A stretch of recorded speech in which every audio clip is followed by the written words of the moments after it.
नमस्कार मित्रमैत्रिणींनो. मी आज तुम्हाला एक स्टोरी सांगणार आहे. खूप दिवसांनी मी हा व्हिडिओ करत आहे. तर एका गावात एक कुटुंब राहत असतं. त्या कुटुंबातील मुलगा आळशी असतो. मग वडिलांना चिंता लागून राहत असते. वडील काय करतात, एके दिवशी त्याला जवळ बोलावतात व म्हणतात, उद्या तू संध्याकाळपर्यंत जर काही कमावून नाही आणलंस तर तुला जेवायला नाही मिळणार. मग मुलगा आईकडे जातो. आईला मुलाची दया येते, सगळं सांगतो आणि आईला मुलाची दया येते. मग मुलाला ती आपल्या जवळचे थोडे पैसे देते व ती वडिलांना द्यायला सांगते. मग परत मुलगा वडिलाजवळ संध्याकाळी येतो व वडिलांना पैसे देतो. मग वडील काय म्हणतात, ही नोट घे आणि कचऱ्यात फेकून ये. मग मुलगा जातो आणि तसंच ती नोट कचऱ्यात फेकून येतो वडिलांजवळ.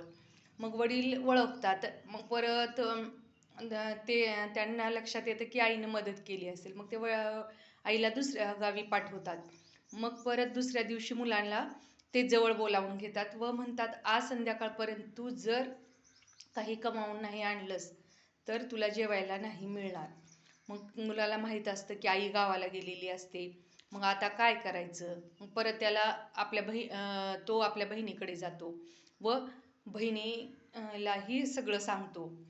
तर बहिणीलाही आपल्या भावाची दया येते. मग परत तीही आपल्या जवळचे काही पैसे त्याला देते व वडिलाला देण्यास सांगते.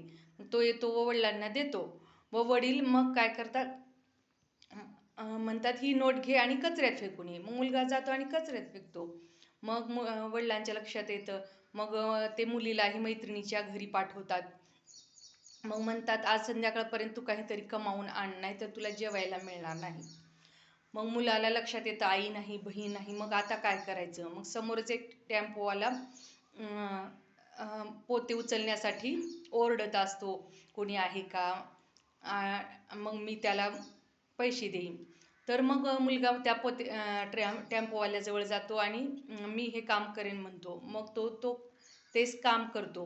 मग त्याला त्याचे थोडे पैसे भेटतात व तो वडिलांजवळ येतो आणि पैसे घेऊन वडिलांजवळ येतो व वडील ते पैसे मग ते 10 रुपये राहत असतात.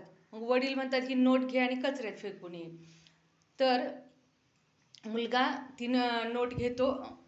मुलाला राग येतो व म्हणतो, बाबा मी खूप कष्टाने कमवून आणला आहे आणि तुम्ही ही नोट कचऱ्यात फेकून यायला सांगता. तर मग वडिलांना आनंद होतो. ते मुलाला जवळ घेतात व म्हणतात की, बाळा तुला आज कळालं ना स्वतःच्या कष्टाची किंमत काय असते ते.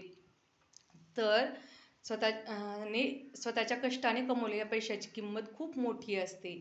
सो फ्रेंड्स, आयत्या मिळालेल्या घबाडापेक्षा कष्टाने मिळालेल्या पैशाचा आनंद खूप काही देऊन जातो, खूप असतो. तर तुम्हाला ही स्टोरी आवडल्यास जास्तीत जास्त लोकांपर्यंत शेअर करा. चॅनलला सबस्क्राईब केलं नसेल तर सबस्क्राईब करा आणि तुमची कमेंट द्यायला विसरू नका.